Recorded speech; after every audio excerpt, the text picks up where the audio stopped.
দয়া করে এই ভিডিওটা কেউ এড়িয়ে যাবেন না, স্কিপ করে যাবেন না। আপনার কাছে একান্ত অনুরোধ, এই 1 মিনিটের ভিডিওটা অবশ্যই একটু মন দিয়ে দেখবেন।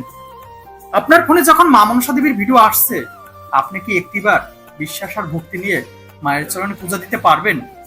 মায়ের চরণে পূজা দিলে আপনার ক্ষতি হবে না, আপনার অমঙ্গল হবে না, আপনার পরিবারের সবার মঙ্গল হবে। আপনি অহংকার করে ভিডিওটা এড়িয়ে যেতে পারবেন ঠিকই, কিন্তু অহংকার করে মা মনসা দেবীর কৃপা লাভ করতে পারবেন না। মায়ের চরণে পূজা আপনি আপনার সামর্থ্য অনুযায়ী দিতে পারবেন।